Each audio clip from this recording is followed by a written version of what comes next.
So my journey in narcissism. Have a lot of people that ask, how'd you become self-aware? Like, where are you at? Like, how did this happen? Like, you're the unicorn, you're the unusual person. And yeah, that's true. I got to the place where I realized that my life wasn't working and I hated it. It sucked. There was nothing I could do that would fix it. Everything seemed to be a stupid cycle and just keep going and going and going. Nothing was ever happening. Nothing was ever changing. Just my story alone, I could probably do like 10 videos on. But I want to at least give you like a little synopsis or a little idea. So, I've always been a hardworking person. Developed my own business when I was 13, started mowing lawns, continued to grow, started working more, paid my way through college, got through college, started working for a company, started working for Chick-fil-A. And Chick-fil-A was a great place to be able to work. I grew up really fast in the company, made big moves, and made a lot of progress in the company. I got to the place where I got really good at my job. I got really good at efficiency. I got really good at making drive-thrus be the best way possible. And as a result, there also came a lot of pride with that. There also came a lot of entitlement. Now, this isn't what caused my narcissism. I'm just giving you background. But as I started doing that, I started realizing like, hey, like as I'm starting to try to develop myself and the teams that I'm a part of, well, a lot of times different stores, different Chick-fil-A's that would actually have me go to different places, I had to start learning about other people. I had to start learning how do I walk into a store, establish rapport, and build a team within a day, within a week, within a month. And sometimes I had that time or less. And so I started doing personality quizzes. I started learning about different types of personalities. I originally was first introduced to the DISC personality. I'm like a high D. Like whenever I first did it, I was like off the charts D and like no S, if anybody knows the DISC personality. So I realized like early on, I was like, I relate a little bit differently than some people. Like I have a very strong personality in some aspects.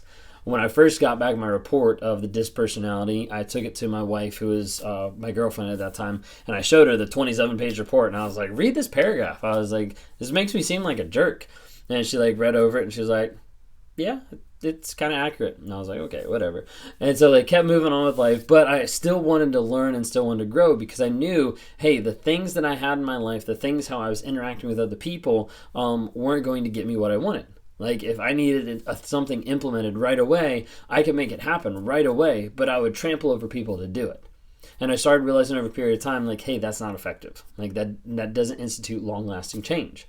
So I had to start thinking like, okay, how do I relate to people more? How can I connect with people more? And that had me start down a journey of more information. So like learning about like StrengthsFinder or learning about Myers-Briggs or the 16 personalities. And then ultimately led me towards like the Enneagram. And Enneagram really kind of opened up doors of how my personality is. I'm an Enneagram 8, by the way. How my personality is, how it kind of formed, how I developed in one sense, but then also like how I relate to people and some of like my core fears, my core vulnerability, different things like that. And so all this time, like I'm trying to learn, I'm trying to grow and figure out like what is going on with personalities, how do I connect? And as I dove deeper with that, I started realizing like, hey, like there's more issues in my personality than what I actually want to admit. I don't connect with people. I don't emote with people. I don't have the same emotions. A lot of times I don't have the same feelings. Like I don't really care. Like there's a lot of this stuff that's like popping up and I'm realizing like, oh, like I'm more consumed with myself than I am with anybody else. Like myself, my own goals, my image, all that kind of stuff. And so really it was at about that time I think I stumbled across the book Emotional Intelligence and started learning that. Between that, like when friends influence people, like different things like that, I'm like trying to apply different things to my life just to make life better, to make life work in one sense. And realizing that like, hey, it might work for a little bit, but then it doesn't. Like it might work for a couple days or a month and then it doesn't because I just like revert back to what I'm thinking, how I'm feeling, and like, screw you, I know better, blah, blah, blah. We're just going to do it this way. And so like, that was like another aspect of like learning more about myself, learning more about different things. Then I also had to realize and look back on the time that I spent with my wife. So we'd been married at that time for about like 8 years, been cheating for around like 5, 6 of those years. And so realized like, hey, like this has been happening on and off over all these years, and it's like a consistent thing. It's like a cycle. there was a point in time where I actually thought like, hey, I might actually be cursed. Like, this is just going to happen like once a year or every other year. Like, something's going to happen. I'm going to get into an affair. I'm going to have a fling, like whatever it might be. Like, this is just going to happen. And I started to think in my mind, like, this is just life. Like, I guess I'm just like screwed. Like, I guess this is just the way I'm going to be. And then we moved. We moved cross country to be able to work at a different location, and my wife was pregnant at the time. And once we got there, shortly after, she miscarried. And there's a lot of things that was kind of playing through my mind, and some of it was from the religious background that I grew up on that, was playing through my mind. Okay, like Dave and Bathsheba, and then I'm like, okay, like this is my fault. Thinking like because of everything I've done, because of my personality, me being an asshole, because of cheating, all this kind of stuff, this is why we lost the baby. And so there's a big aspect that I thought about that some, and I like shamed myself, and then I was like, okay, not gonna think about that, just keep moving on. Okay. So that continued, and I finally got to the place like in those cheating relationships where I was realizing like they were coming to head and they were just like blowing up. They were imploding, like because I was with different people that I worked with. I was with different people that were in our friend group, different dynamics and things like that. And it just was not working. It was getting really bad. The chaos was getting really awful. The triangulation was like off the charts. Like it was absolutely crazy and insane. And there was one time through like the midst of all the craziness, I had like a moment of clarity, and I asked my wife, I was like, how I feel, how I interact, how I relate to all these people. I was like, I just don't know what's wrong. I was like, do you think I'm a sociopath?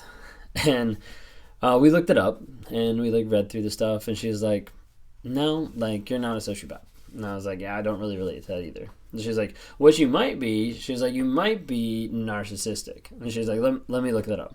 So she sat there and she like read through them all, and I was like, no. I was like, not at all. And then, I had the gall then to leave and, make sure that I communicated to all the people that I was cheating with and all the people that were in our friend group that Kayla thought I was narcissistic, and make sure to go tell her that I'm not, because obviously I'm not, because you know me, like all that kind of stuff. So ended up using that as a way to be able to kind of go back and have people try to confuse her. Another way to flying monkey gaslight, I guess you could say. So then they would try to convince her like, no, like he might have traits or he might have like tendencies, but he's not really that bad. Little did they know I was, because I was doing all those things. And every single box with narcissism, I checked the box of like things that I was doing, actively doing, and was just bad, like really bad. But I didn't want to admit it like, at all. Like that was like a big like mental block. That's not something I wanted to admit. There's a part of me like underneath the surface that knew something was wrong. Remember, I was kind of like searching for it at times, but I didn't want to admit that it could be narcissism. So in my journey, I kept thinking, I kept looking it up every once in a while and being like, some of this actually does match up a little bit, but I wasn't at the place where I was going to admit it, or I was going to actually acknowledge, hey, this is what I struggle with. And then I got involved in another affair, and this affair, I believe, was with a girl who had some BPD and narcissistic traits. And so what I started seeing in those moments is I started seeing my own personality back at me. I started to see that my same tactics being used ahead of time. I started to see the lying or the gaslighting or manipulating or the dramatization to make everything about her. And this wasn't just me saying this, like this is other people that were around the situation that knew the situation, and started realizing like, whoa, like this is actually some of the stuff that I'm doing, and like seeing it done to me and feeling it done to me, I was like, I don't like this. I didn't have at that moment like an idea of like, oh, this must be how my wife feels. It was just like, no, I don't like this. Like, I can't believe you're doing this to me. That like betrayal, even like victim kind of mindset. And so started like looking into it more. My wife really pushed me to go to therapy, and I was like, no, I don't want to go to therapy. Like, don't need that. Like, it's for losers. They're just a bunch of quacks, all that kind of stuff. I finally ended up going to therapy. I went to EMDR therapy, and I did that for a couple months or whatever. And in that, I started actually like diving in and like realizing some stuff. Started realizing some like shame, some emotional stuff like in the past that I hadn't dealt with and that I didn't even know was there or that existed, that really like pushed and prompted a lot of different stuff. And there's a lot more back there, but like I at least like figured out some stuff. We were in an EMDR session, and all of a sudden it like worked in one sense, and I was just like, whoa, like this is really crazy. And so went through that. And then finally got to the place after being with this girl with BPD, and like it got really toxic, it got really bad for a period of time. And then I felt like I experienced part of a trauma bond at that point, because whenever we confessed it, whenever it got brought to light, whenever light was shed on the darkness, and whenever light was shed on the adultery, it took me another like 10 months to finally get to the place where I was going to cut her out of my life. Because I thought we could make it work. I thought like life would be okay. I thought that whatever, I had a lot of crazy thoughts going on then. But finally got to the place I was like, okay, like this isn't going to work. Like I can't have you in my life. Like I can't see you going out sleeping with other guys and talking about it and like putting that in my mindset, because like I can't do that anymore. Like I have to make a choice to be different and to work on myself. And so I had to cut her off. Then I started going to therapy as well. And it was something that I shopped around for a while. I met with different people. I looked at multiple different therapists, things like that. There was a period of time where I was seeing like 3/4 therapists in a period of time until I finally found the right one. And I found an awesome person that I went and I sat in her office the first time, and we start talking through like intro stuff and things like that. And we got like halfway through the session. I don't even know what it is that she said or what it is that she did, but whatever it was, it triggered some slight like emotion in me. Like I could feel myself getting slightly emotional. I was like, this is not normal. Like this is completely different. This is super weird. And whenever that happened, I was like, okay. I was like, well, I guess this is the one. Like this is the place I'm supposed to be. So been in therapy with her weekly, going on for a year now, which has been like really awesome, really beneficial, and really been like getting to the place of acknowledging like, hey, like I've got stuff that's wrong. Like I've got stuff in my head that does not make sense and that does not correlate to the majority of people out there, but that's what's in my head. Then I went through a course called the Wake Up Warrior Challenge, and that's a 30-day course that is absolutely amazing. It's absolutely incredible. And part of the premise is about how guys need to be men or how women need to lead. And really it comes down to the point of like, you need to stop fucking lying. Like there's really no other way around it. Like until you get to a place that you admit where you are, there's no chance of getting anywhere else. So I finally got to the place where I acknowledged like, hey, this is stuff that I struggle with. This is stuff that I actively deal with on a day-to-day basis. And it didn't give me despair, it didn't give me discouragement, and it didn't bring me joy either. But for me, it started to acknowledge like, hey, this is where I am. Now I actually have a target. I actually have something to work towards. I actually have something that I can focus on working on my life to grow and change to be the best person I can possibly be with the things that I deal with the things that I struggle with on a day-to-day basis. So coming out of that Warrior Challenge, I identified 7 different lies that I have in my life. 7 lies that have affected me, that have kept me from my relationship with God, have kept me from myself, have put lies in between myself and my work, my boss, my wife, everything like that. And then I started realizing like, hey, like I have to start cutting the lies. There's been tons of different revelations that I've experienced like through therapy. Like one a while back was that feelings aren't bad. Some people were like, whoa, like you didn't know that? Like, no, like that was something that like literally it took multiple sessions and finally got to the place where I was like, oh, so like feelings aren't bad. Like it was just something that was not the norm. It was not normal for someone to say that. Feelings aren't bad. Getting to the place of like understanding like a little bit more of like my emotions or like what's going on. And even then there's a lot of times I still like have like basically 5 emotions and I can't really like tap into other ones. So I use like an emotion wheel so I can figure out like what I'm actually thinking, what I'm actually feeling, because it doesn't come naturally. But the biggest thing coming out of the Wake Up Warrior was the concept to stop lying. And then I started realizing even past couple months ago, just like solidifying the idea of honesty breeds that vulnerability. And even though I hate vulnerability because it means I have to be honest, which means I can't be right all the time, which I can't be the best person or the most inflated person in the whole room, but that honesty breeds that vulnerability, and vulnerability is the only way I'm going to be able to change. Because through vulnerability, I can actually see, hey, this is where I'm at. This is me acknowledging where I'm at, and these are the steps I need to take to continue my growth and continue to change and develop and to be the person I need to be. But that's something that's like super hard because you have vulnerability that's squelched by shame, and you've got guilt that's tied into all of it, and you've got all this stuff that's kind of like this big mixing bowl of stuff.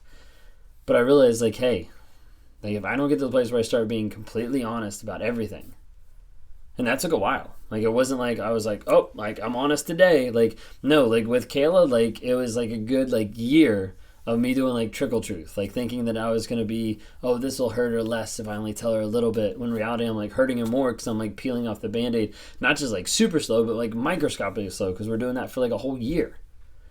And then I finally got to the place where I was sitting one day and I was like, I don't think I have any more. Like, I don't think I have any more lies that I'm telling, that I'm embodying, that I'm, like, thinking through. Now, are the ones that pop up? Yes. Are the ones that, like, want to pop up, like, in my mind or want to have me, like, self-doubt, question? Yeah, absolutely.